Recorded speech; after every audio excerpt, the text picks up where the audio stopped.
Everyone, कशा सर्वजण? अपेक्षा करते तुम्ही सर्वजण ठीकच असाल. मी प्रियंका तुम्हा सर्वांचं माझ्या युट्यूब चॅनल मध्ये खूप सारं स्वागत करते. आजचा दिवस तुम्हा सर्वांना शुभ जावो. तुमच्या मनातील सर्व इच्छा अपेक्षा पूर्ण होत हीच भगवंताचरणी प्रार्थना. थोडंसं मागच्या वेळेस मग किराणा वगैरे भरून आणला होता, तर तो सुद्धा भरायचा राहिलाय. तर म्हटलं तेच तुमच्या सोबत सुद्धा शेअर करते. तर ह्याच्यामध्ये मी मागच्या वेळेस डाळ दळून आणलेली ना, तर ते पीठ काय एवढं लवकर नाही संपत. त्यामुळे मग आणि तुम्हाला आवाज येत असेल तर आपल्या इथं पाऊस चालू आहे, तर त्याच्यामुळे आवाज येतोय. तर मी आता काय करते, ह्याच्यावरती लिहून थोडंसं स्टिकिंग करते, म्हणजे मग बरं पडतं, म्हणजे आपल्याला ओळखायला येतं की आपण ह्या डब्यामध्ये ही वस्तू ठेवलेली आहे म्हणून. बऱ्याच दिवसापासून किराणा आणलेला होता आणि तो काय माझ्याकडून भरणंच होत नव्हता. म्हणजे आधीचा किराणा संपलेला नव्हता, तर मग मी हे कशात भरणार ना. मग मी ते तसंच ठेवलं होतं. तुम्ही मागच्या 1-2 व्हिडिओमध्ये ऐकलंही असेल की किराणा वगैरे भरून आणलेला आहे आणि मला तुम्हाला किचन खालचंही दाखवायचं होतं, तर त्याच कारणामुळे मी दाखवलं नाही. किराणा वगैरे भरल्याच्या नंतर ह्या कॅरी बॅगा वगैरे मी मोठ्या जेवढ्या होत्या त्या घड्या वगैरे करून ठेवल्या. मांडणीच्या कांद्याची टोपली आहे ना, तर त्याच्या खाली ठेवलेल्या आहेत. मग होते भांडे घासलेले. भांडे घासल्याच्या नंतर कोणाकोणाला भांडे लावायचा कंटाळा येतो तेही सांगा हां. तर ना इथे भांडे वगैरे लावून घेतले कसे तरी. मग आली वेळ चहा पिण्याची. तर मग चहा वगैरे घेतला, इथे बनवला छान असा. बनवल्याच्या नंतर मग सर्वांनी मिळून पिला वगैरे. पिला नाही तोवरच मात्र लागली मी इथे सायंकाळच्या स्वयंपाकाच्या तयारीला. तयारी म्हणजे काय, आपलं हेच लसूण वगैरे खोलणं आणि त्या कोथिंबीर वगैरे सगळं व्यवस्थित करून ठेवणं. तर इथं लसूण वगैरे खोलून झालेला होता माझा आणि लसूण खोलून झाल्याच्या नंतर मात्र मला लावायचं होतं कुकर. आणि इथं काय माझ्या लेकाची मस्ती अशी चाललेली होती माझ्यासोबत. तर कुकर वगैरे आणलं, थोडंसं धुवून वगैरे घेतलं आणि त्यामध्ये डाळ वगैरे टाकून मस्त डाळसुद्धा धुवून घेतलेली होती.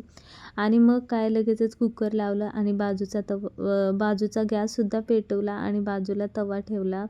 एका बाजूला कुकर लावलं, म्हटलं लगेचच हातोहात भाकरी वगैरे पण होऊन जातील. तिकडे कुकरच्या शिट्ट्या आणि इकडे भाकरी. रोजच स्वयंपाकाला लागलं की असा विचार येतो की भाजीच काय बनवायची. तुम्हालाही हा प्रश्न पडतो का? तर मलासुद्धा हा प्रश्न रोज पडतो. तर आजच्या मेनूमध्ये मी करणार आहे बेसन भाकरी आणि वरण भात, हे सगळं करणार होते. बेसनचं नाव ऐकताच लेकानं मात्र नाकी डोळे मुरडायला सुरुवात केली होती. तर इथे कसंबसं करत आता भाकरी वगैरे तर केल्या होत्या. बाय द वे, माझं भाकरीचं दळून ना खूप जाड आलं होतं आणि त्याची भाकरीच होत नव्हती. त्यामुळे मग मला एवढं काय जुगाड करावं लागला. तुम्ही पाहिलंच असेल, मी तव्यावर पाणी वगैरे गरम केलं, नंतर मग ते पिठामध्ये मिक्स केलं आणि असं करूनच माझं म्हणजे बरेच दिवस झालं, जवळपास 1 महिनाभराच्या आसपास असं चाललेलं असेल. कारण ज्वारीचं पीठ हे लवकर संपत नाही.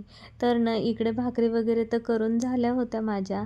मग काय मिस्टरांची झाली किचनमध्ये एंट्री आणि एंट्री झाल्याच्या नंतर त्यांचं असं चाललं होतं की आता खूप भूक लागलेली आहे. पण मी काय लगेच त्यांना जेवाय थोडी देणार होते. त्यांना आधी काम लावलं आणि नंतर मी त्यांच्या हातात जेवायला दिलं. तर त्यांना सांगितलं, अहो बेसनचा डब्बावरती आहे बेसन पिठाचा, तर तेवढा डब्बा द्याल का मला काढून. तर मग ते स्टूलवरती चढून मला डब्बा देत होते काढून, तुम्ही बघतच आहात. तर अशा काही छोट्या मोठ्या गोष्टी एकमेकांना मदत केल्यानेच म्हणजे आपल्या घरामध्ये सुद्धा म्हणजे आपले मुलंसुद्धा आपल्याला बघून ह्या सगळ्या गोष्टी शिकत राहतात आणि आपल्यामध्ये बॉन्डसुद्धा चांगला राहतो. आणि संसाराची हीच तर खरी मज्जा आहे ना, एकमेकांच्या छोट्या मोठ्या गोष्टीमध्ये आपण एकमेकांची हेल्प करणे, त्यांची साथ देणे त्या गोष्टीमध्ये.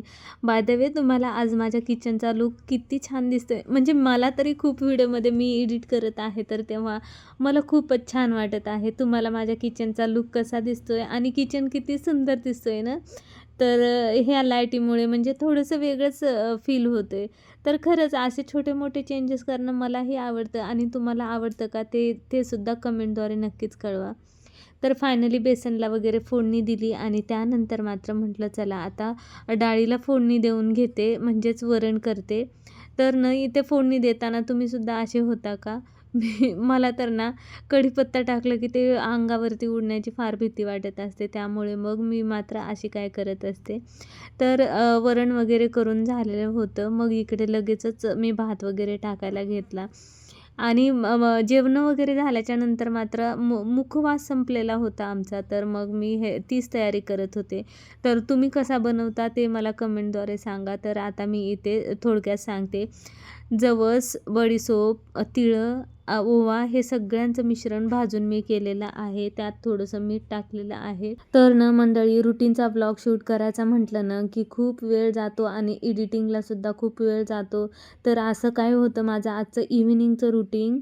तर कसं वाटलं ते सुद्धा मला कमेंटद्वारे नक्की कळवा. हो, आणि व्हिडिओ आपण करतो म्हणजे शूट करणे, एडिट करणे ह्यामध्ये खूप सारी मेहनत लागत असते. तर आणि एवढी सारी मेहनत करून आपण एखाद्या प्लॅटफॉर्मवरती अपलोड करतो. तर तुमचाही तेवढा सपोर्ट लागतो त्या क्रिएटरला. माझं चॅनल ज्यांच्या कोणापर्यंत पोहोचत आहे त्यांनी माझ्या चॅनलला सबस्क्राईब करा, व्हिडिओला लाईक करा आणि बेल आयकॉनवरती दाबा. Bye bye and take care.